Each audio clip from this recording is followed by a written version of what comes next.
Good. Good afternoon. Doing well. Looking forward to getting back to it this week. Same to you.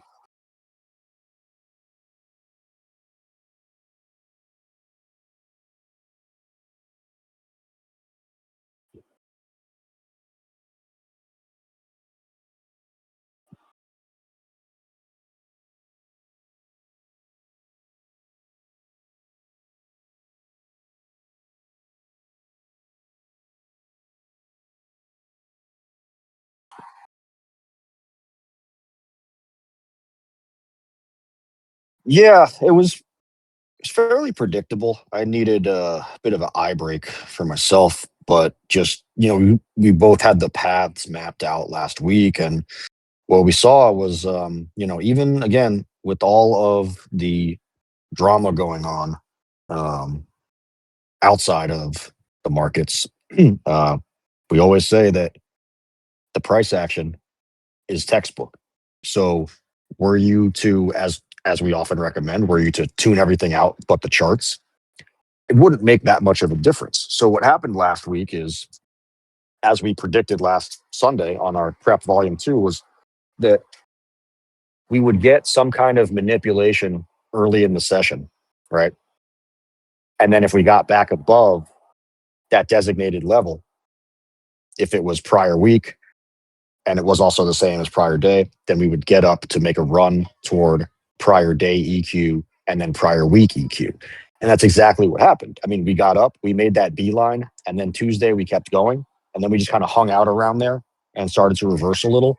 Um, so even with all of the factors at play, short week, um, unknown variables about what's going on between Washington and Tehran, etc., when all is said and done, everything snaps to grid because liquidity logic is the cheat code. It is the truth. Like it appears before the news, always.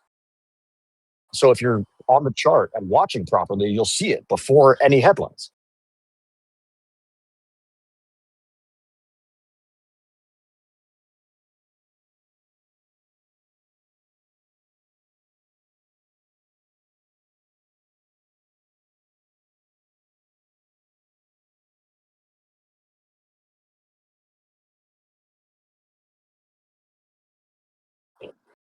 Mhm.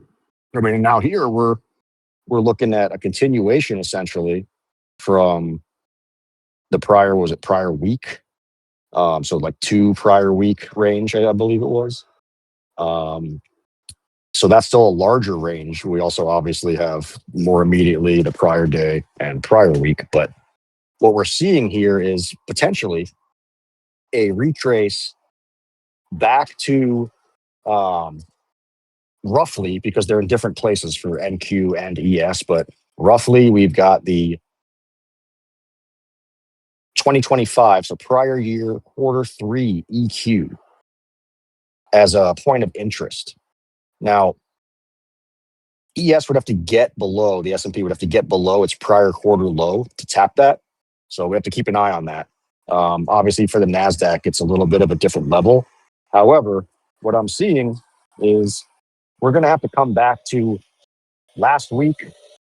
What was prior week EQ last week is now two prior week EQ this week. We're going to have to come back to that and then also prior week EQ, I think, before we can continue higher. And we both gave our respective paths last week, and my my path had us going back to that bullish break bumper deep in discount. And Friday we came down and popped up, but I did not.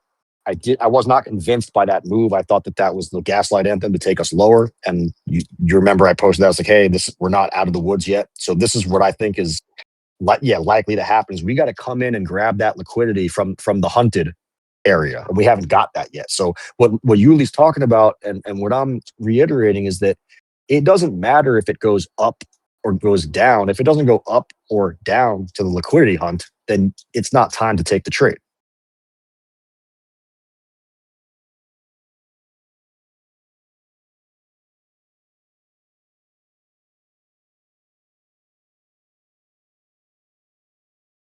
Yeah. And so right now, And even between the lines, I mean, just to your point, we opened lower. We have a weekly opening gap. It's not a big one, but it's there. And we melted down about 100 points. And guess where we came down? We'll leave right to two prior week EQ. And that's why we're popping up a bit. Now, here's another interesting thing. We have the midline of an invalidated weekly imbalance. So popping up off of the midline of a invalidated imbalance, regardless of time frame. We always talk about this. We know, we tell everyone EQs, discount, midline. One of the ways to measure liquidity when you have an invalid imbalance and not necessarily a valid one anywhere around to give you direction, use the EQ of the invalidated imbalance. It is not an imbalance anymore, but that level has liquidity. You can bet your bottom dollar.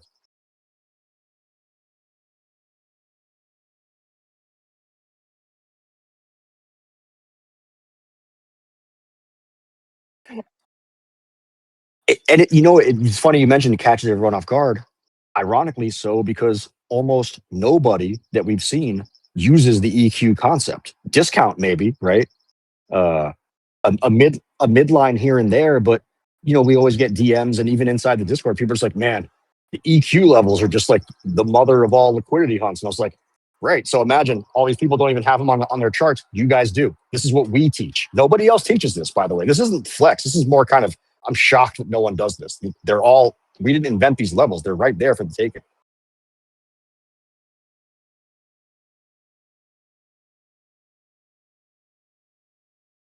Yep.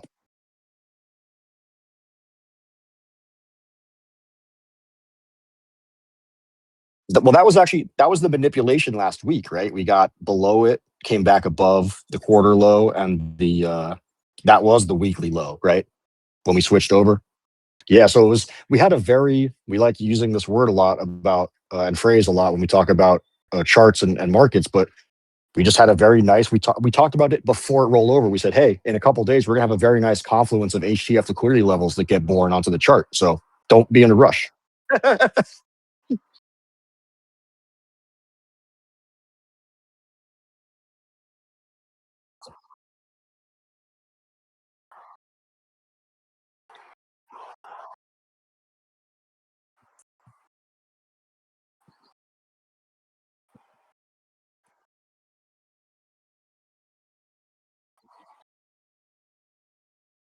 Yeah.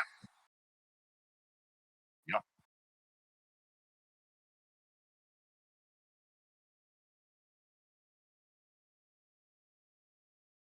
Yeah. And their time and their energy.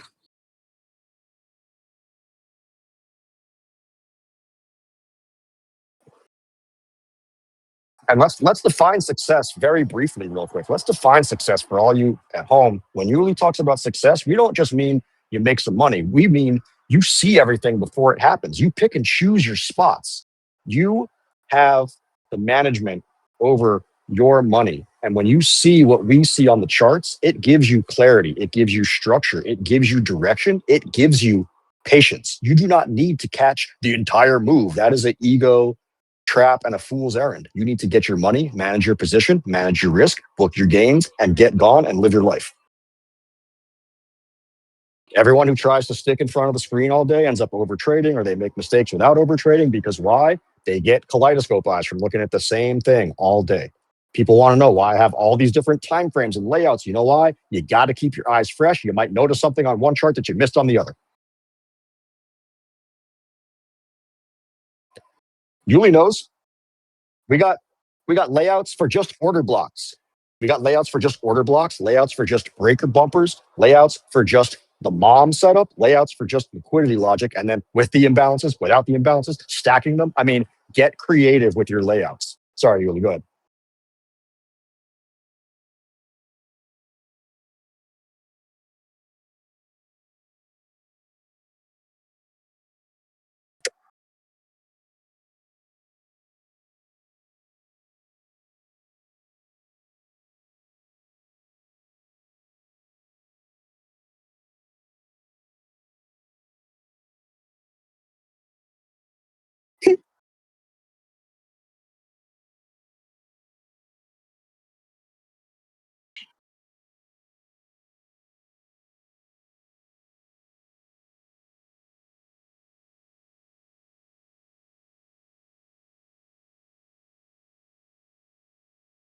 Right, because it's one of the few professions that is self-directed, entrepreneurial, and ooh, pardon me, pardon me, and a situation where you can earn more than a 9 to 5 job in like fractions of the time as long as you dedicate yourself.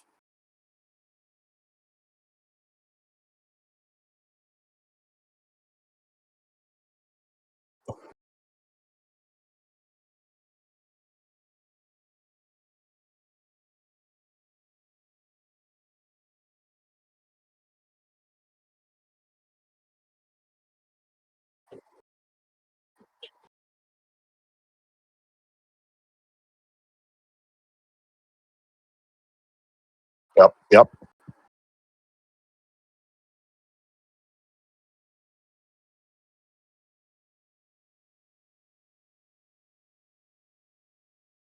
exactly. It's not necessarily it's not yeah, it's not about anything other than just stacking your grip. So money on top of money. It's not about, oh, I could have held for you. You know, Yuli knows when we're in futures trading and I'm on the floor. As soon as it gets past a certain threshold, you can almost bet your bottom dollar I'm going to put trail, take partials, manage your position. Always. Do not let stuff turn red from green. Do not let stuff go from green to red. Um, And it's just a discipline of that because if as long as you keep booking wins, they're going to add up. And as long as you keep mitigating losses, they're going to be kept at bay. It's when you deviate from that you get in trouble.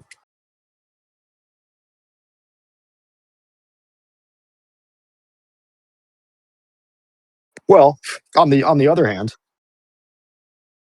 but on the other hand, we've got our first rock star of the new year and Mr. El Jefe, who went from no experience to clocking 3 consecutive payouts this past month from Lucid.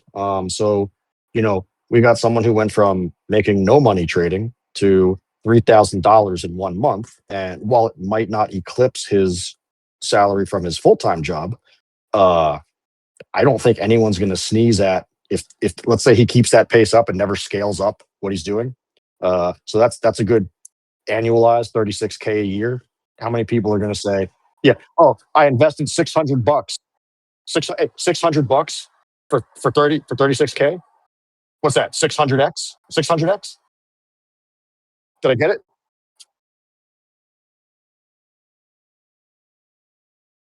Dude, it's a nice vacation and then some.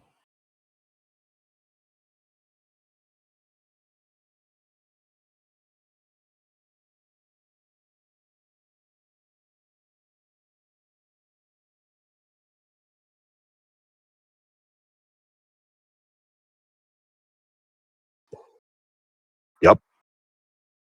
So let's talk about that.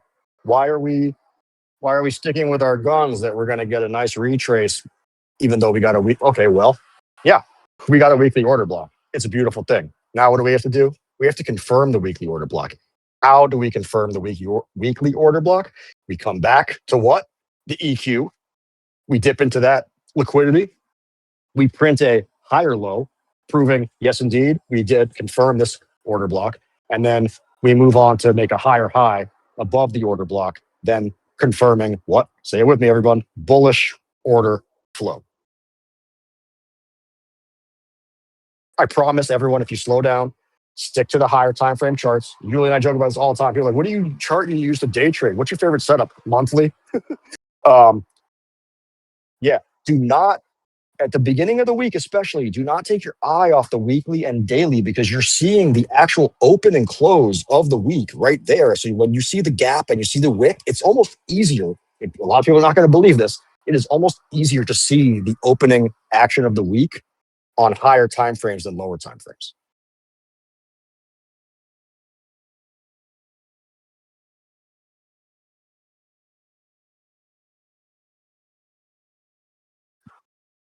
Well, prior week's high is just so we got this is interesting on the Nasdaq. We got prior week high and 2 prior week high right above it. So we're either gonna pop off that 2 prior week EQ, come up It's a prior week high, maybe two prior week high, sweep that, then come back and retrace and print that higher low. Or we just keep coming down without going up there and print it there. And then when we come up, that's just the for the smaller retrace before we blast off. So either way, understand, when Yuli says this, you have to understand how price manipulation distribution works. So there's always a scenario that makes sense, right? So if we're going higher off the order block, it makes sense that we print a higher low. When we print that higher low is irrelevant, but just understand what scenarios bring us back to that higher low. It can go a bit higher first, then come back, or it can kind of fizzle here, then come back, then go to the higher high, then do a little retrace of that little rally leg that made the higher high, and then blast off. Yes. And before you say that sounds insane, no, look again. Ranges for price, not range for time, on ranges for price when we have a rally from a low to a high. Regardless of whether or not it's the true range, it is the most previous run for highs. How many times do you see that just isolated run for highs get discounted and everyone's like, oh, it hasn't come back enough yet, and then blast off?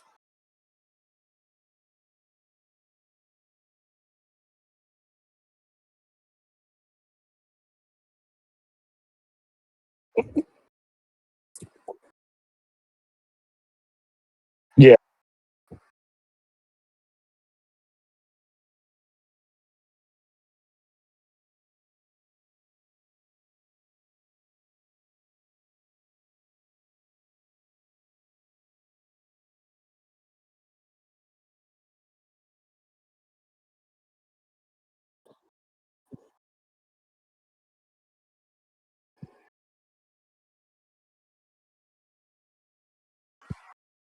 Well, I mean, let's think about it this way, right? We've got uh some liquidity we took out, new HTF liquidity we took out, and we're making that run towards two prior week high from last week that we never completed.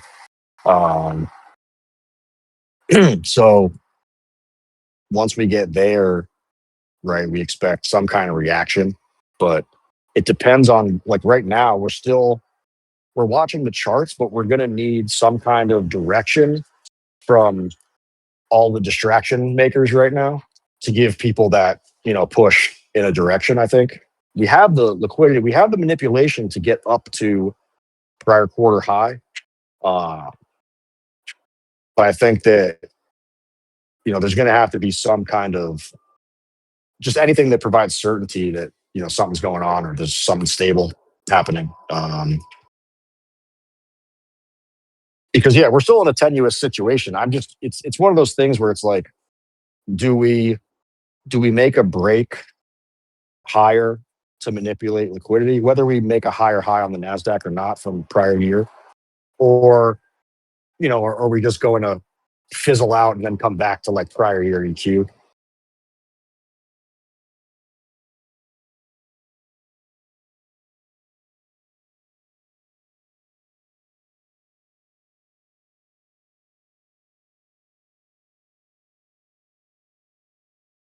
Yeah.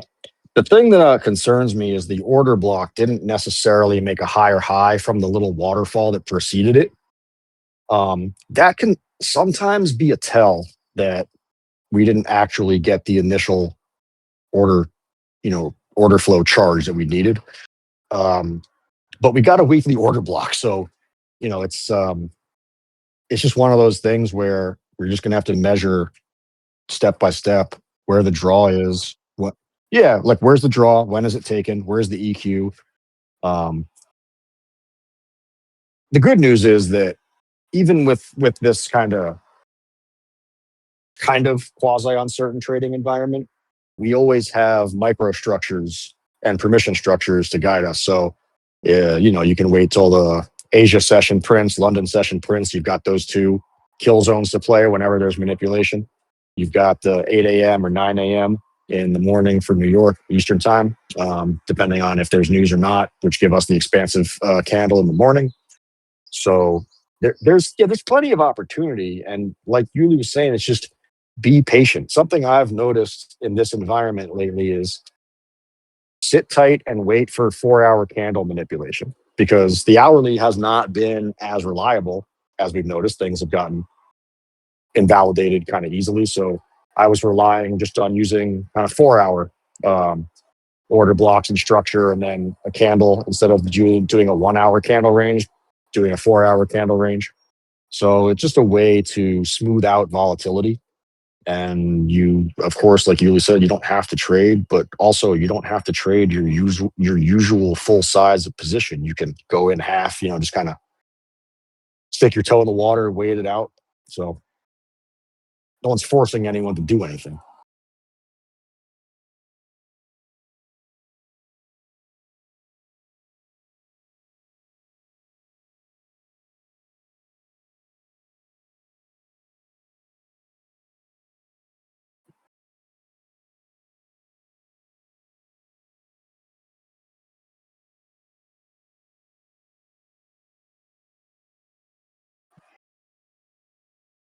Yeah.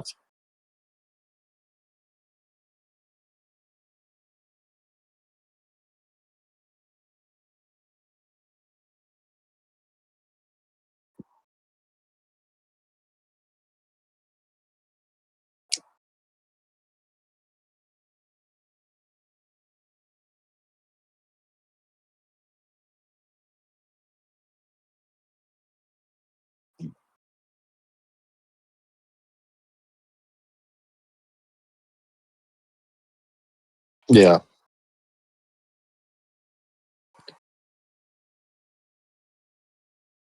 Yeah. This is what I'm seeing as well. This is what I described earlier on NQ. Yuli's describing it on ES. So um, for the 6481.75 on ES, the corresponding break bumper for the bulls on NQ would be 23,574. Um, everyone's, oh, that's quite a far. Yeah, but the mornings when they open, all this wild crap happens, and it doesn't mean we go up tomorrow per se. We could spend the day retracing to the, you know, what prior week EQ. So here's the thing. This is interesting. Check this out, Yuli. This is kind of interesting to me. So prior week EQ on the Nasdaq is 23655. Two PDL is 23666, and that bumper is 23574.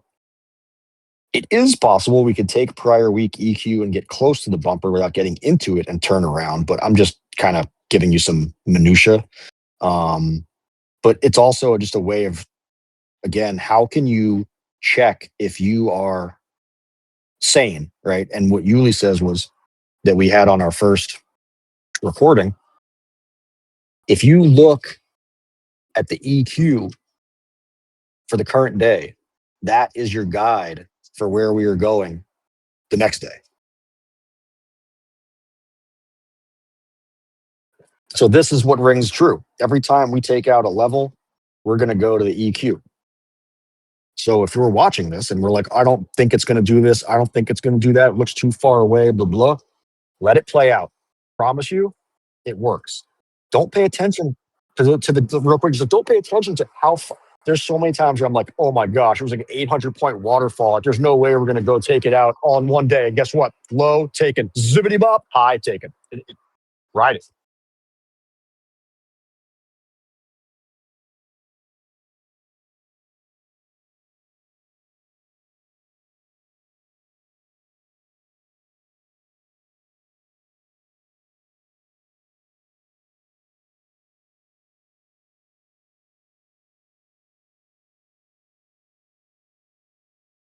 Yeah. Was that 2 Thursdays ago? I think it was because I remember I had a phone call Thursday afternoon and I forgot to check before options closed at 10 after the close. And I took NASDAQ zero DTEs instead of ones. And it just popped off in that first 10 minutes of after hours. And I forgot to look because I was on the phone with this girl. So it went to zero, but I called it.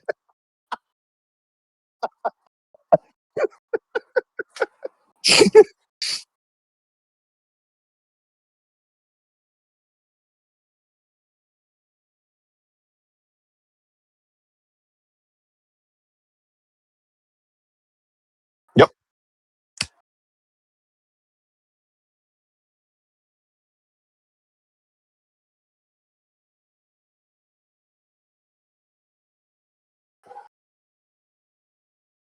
Yeah.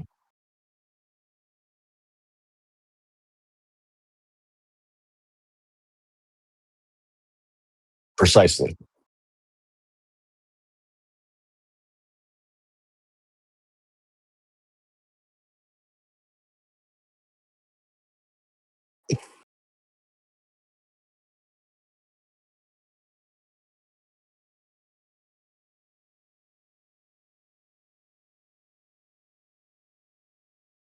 Yep.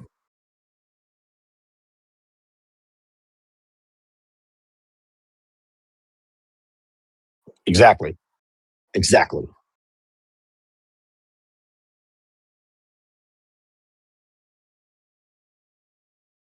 All the more reason, right, when you're trading options to exercise patience, discretion, quality control, and monitor that high time frame for the pivot points.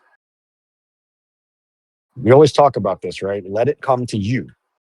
We don't have to exert too much effort or energy in trading because we have the setup marked and we know where price is going to go more or less one way or the other. If you miss the move, wait for the next move. That's it.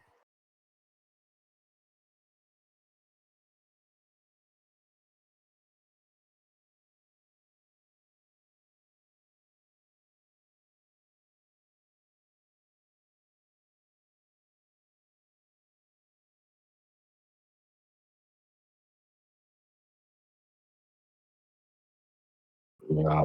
Yep.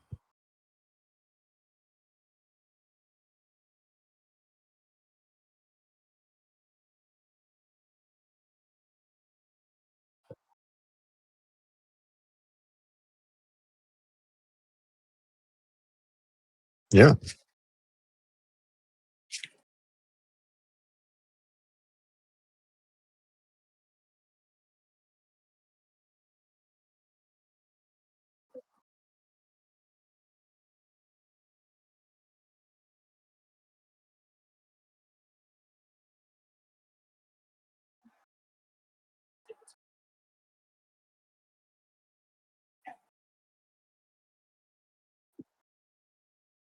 Yeah. Beautiful.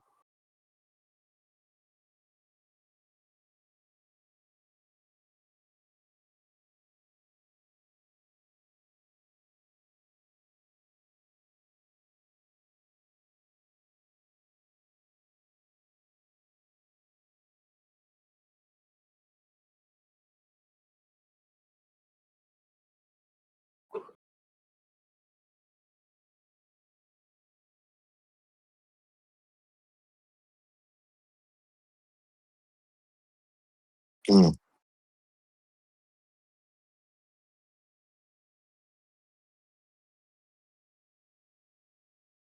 it's pretty much it. I mean, it's not we're what we're teaching everyone is that the less complicated you keep this, the easier it is to see everything. So, you know, what Yuli's saying, yeah, what Yuli's saying is like you have to not just trade, but trade the highest probability setups because that's where we find that algorithmic delivery on price to the draw. So it's not just about looking at the screen and saying, "Oh, I like that setup." Is it's you know mind your surroundings. Where are you on the chart? Like right now, it's plausible that we can come up into the opening gap and like wick up through it and then come back down. Like how many times have we seen that opening gap? Whether it's a bullish or bearish, it moves, then comes back to collect liquidity out of the gap and then continue on.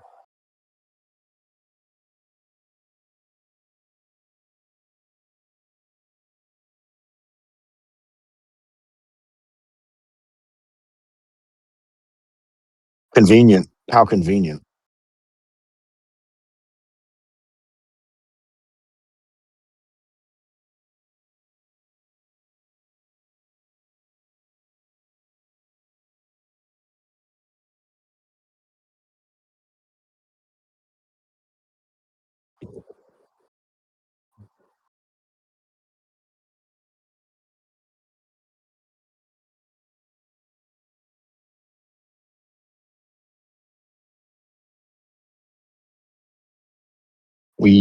Yeah, yeah.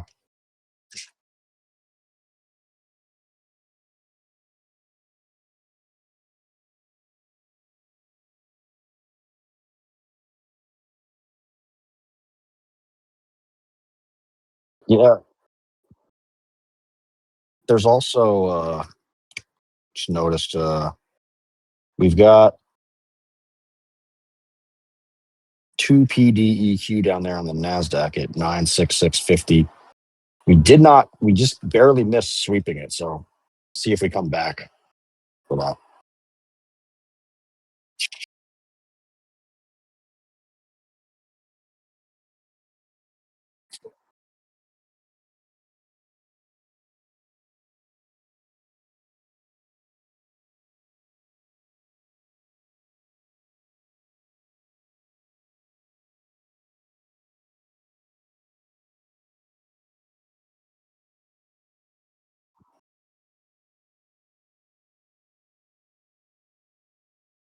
that. Oh yeah.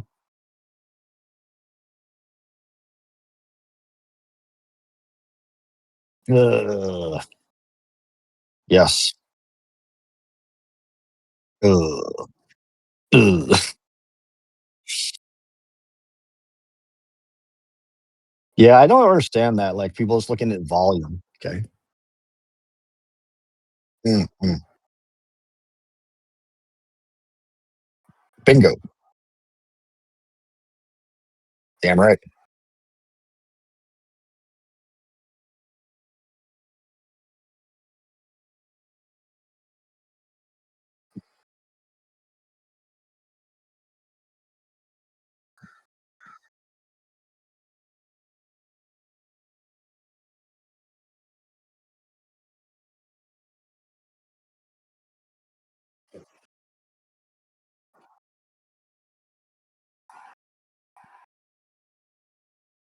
Precisely. Yeah, I mean, it's look. This is the thing, right? It's like when in doubt, just observe. Observe behavior, reactions, monitor, journal. Ex- Yep, exactly. And this is, again, like what we're endeavoring to achieve with people what we're endeavoring to achieve is that they can develop the clarity of mind and the tangible hard skills so that when they learn this, they're able to find their own setups, place their own trades, and manage their own positions. So if any of you out there want to do this crazy thing called being independently financially independent, hit us up.